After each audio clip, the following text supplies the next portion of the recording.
Baldy here. So today we're going to talk about a very cool topic, and that is how to play a guitar solo. So the first thing you're going to know is the pentatonic scale, and we're going to do everything in A minor today. The pentatonic scale is this. And I've got the diagram and the chord and the tabs down below. And it's a really cool scale because you can pretty much move this pattern to anywhere on the neck, and the same things will apply, the same licks will work, and you'll be able to transfer it over to every key. So, the first thing you want to do is just play a couple of the notes in here, and you want to pick a rhythm, and just play with it a little bit. Feel what your ears sort of tell you to do.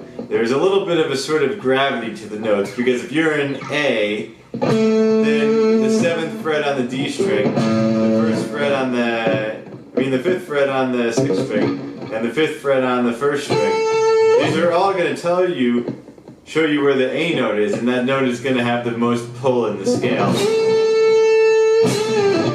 And then next is going to be the E. And those notes are going to have a little bit more weight when you want to really rest on a note and let something stay there. You want to use usually a good note to do that. Your other notes, they'll work, especially as the chords change. But you always want to think about like the 1, 3, and 5 of the chord tone that you're playing over. So once you have that pentatonic scale, how do you turn into something more like...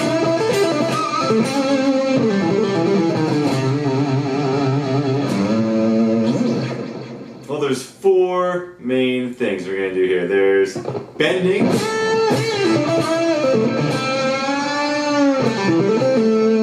and then there's vibrato,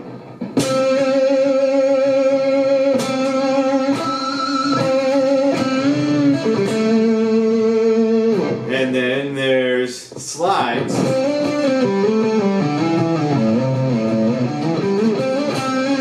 and finally hammer-ons and pull-offs.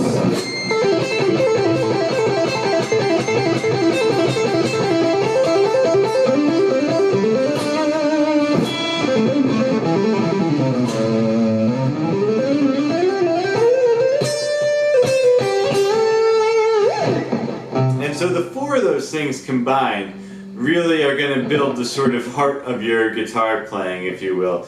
Where you're going to that's going to be the core of every solo you play is going to consist of the pentatonic scale and those notes. I mean, there's times when that may not be the case, especially if you're outside of sort of rock context. But even in jazz, a lot of the times, pentatonic scales get you very far. And really, any type of music, a pentatonic scale is going to usually do a pretty good job. So, the first one is string bending. And I think the main thing to remember when you bend is, number 1, you're bending to actual notes. So, always make sure your intonation is good.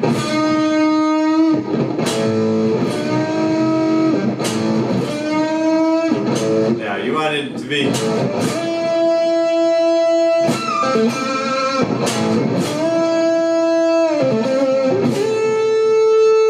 hit that note, and you want to hit it right on the note. You don't want to go below, you don't want to go above, you want to hit that note right on the money.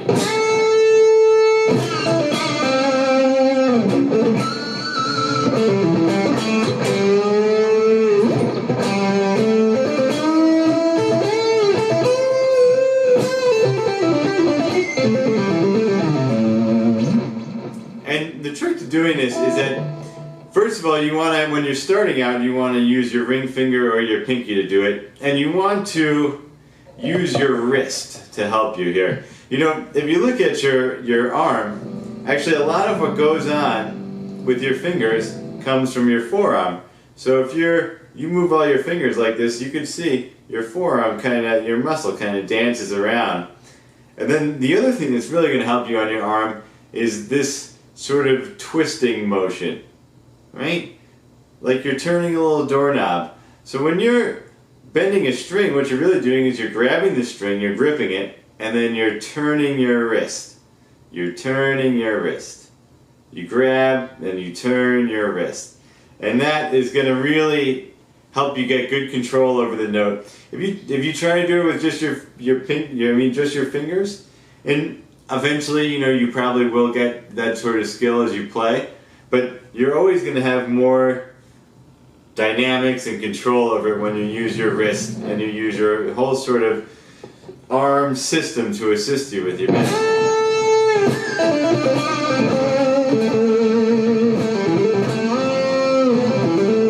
Especially when you get into larger bends. You could bend to, there's many types of bends. You could do a quarter bend.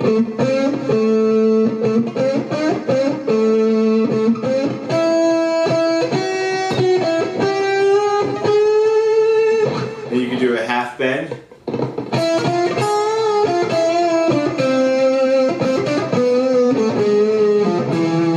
That's going to be going up pretty much the equivalent of one fret. You could do a whole step bend, which is probably the most common.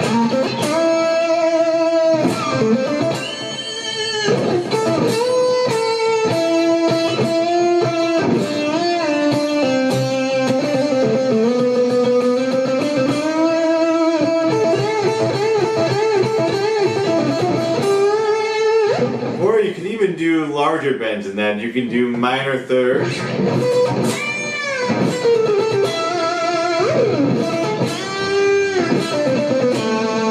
And this is when that, like Jimmy Page is a huge fan of, is to do like major third bends.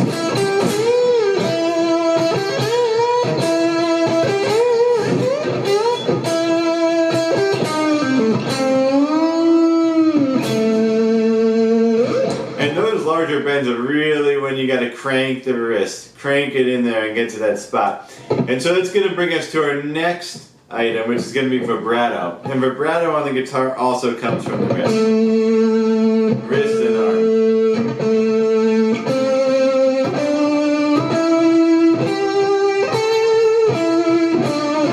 Now what I definitely do not suggest you do is start trying to vibrate in like 8th notes and 16th notes. You have to vibrate as a sort of reflexive, almost like a tweak in your hand. Right? If you're trying too much to think about it, it's never going to come through. It's one of these things that just has to organically happen in your playing from just trying it, and always try to just play your long notes with vibrato, and over time your hand will develop it. And just know that it's an arm motion. It's not necessarily from your fingers. It's very hard to vibrato with your fingers. It comes from the arm. It comes from that rotation of the wrist and a little bit of forearm action. Almost the same place that like your picking hand works from. And that's where you're going to want your vibrato to sort of stem from. Now, you've got a couple of different types to go over. There's like a sort of, or kind of like a standard vibrato. Then you got really kind of a little bit more of a hectic sort of vibrato. You can have slow.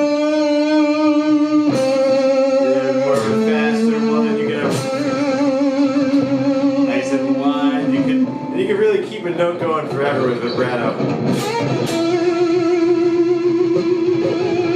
Get that nice sort of Jimi Hendrix sound.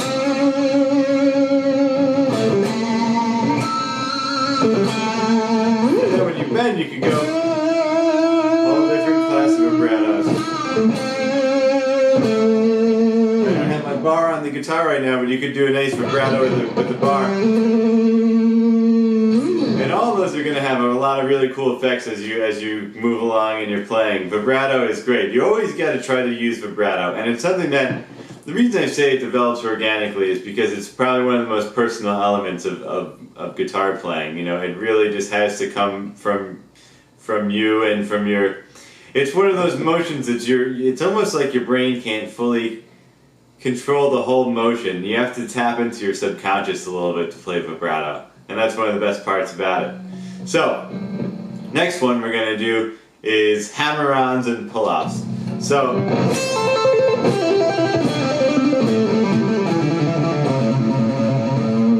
you got the hammer-on, goes from a lower note to a higher note. And then you've got the pull-off, higher note to a lower note. hammer-on is a little bit simpler of a motion because you're not going to require any additional energy to make a higher note on the string. So you just have to accurately put your finger down firmly, and you'll get a good hammer-on. The pull-off is a little bit more tricky. The pull-off requires a little bit more energy to be put into the string because you're going to be going from a higher note to a lower note, so you need to add additional energy into this string. So what you do is you pull the note and then your finger pulls it out a little bit. So you actually pluck the string as you're pulling it off with that finger. You can do it by just lifting the finger, but it's weak.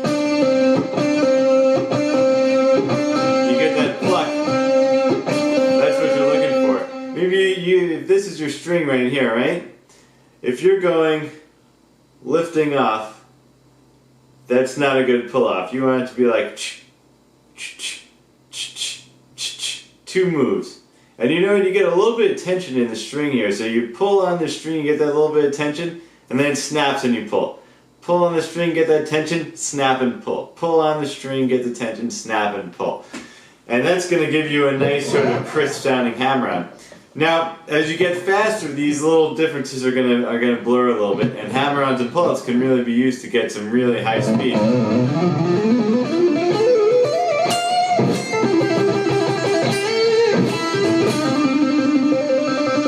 The trill.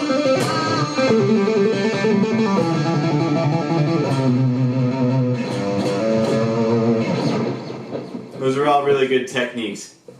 And the last one is going to be the slide. And the slide is pretty much as the name implies, you're plucking one note and you're sliding to another. And this actually is a little bit less useful sometimes in box sort of positions. It really is actually a great way to move from position to position.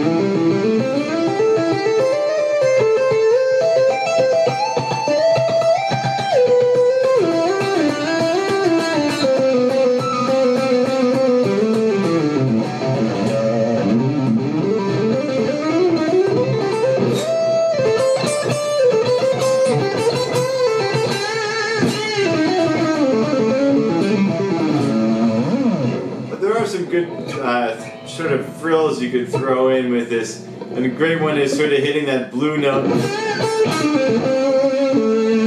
sliding down from there, sort of one note slide. Gives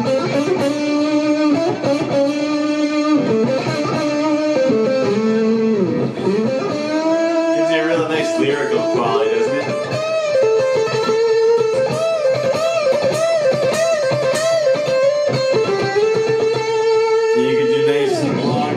Sort of like Steve Vai.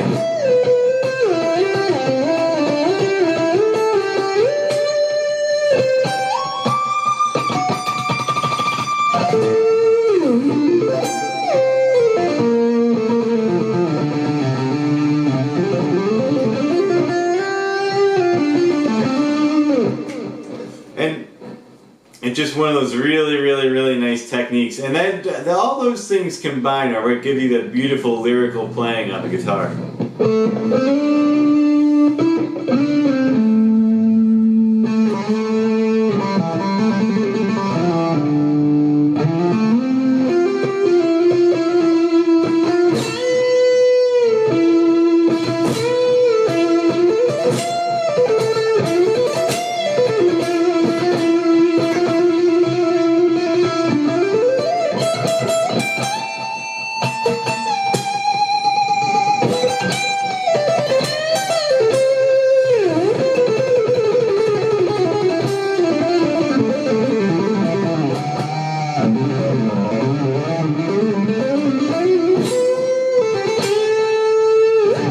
And so the way you're going to start applying these is you go find yourself a backing track. There's like a million on YouTube.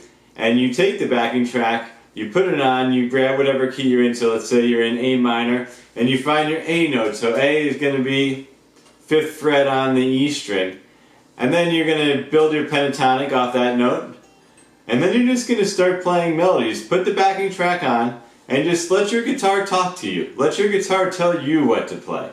And that's how you kind of start it, and then you can control it a little bit more. But at first you're sort of harnessing what the guitar has to offer. I'm just showing you what the guitar can do, and the guitar has to tell you. It's a conversation, really. It's not fully like you're imposing your will over the instrument.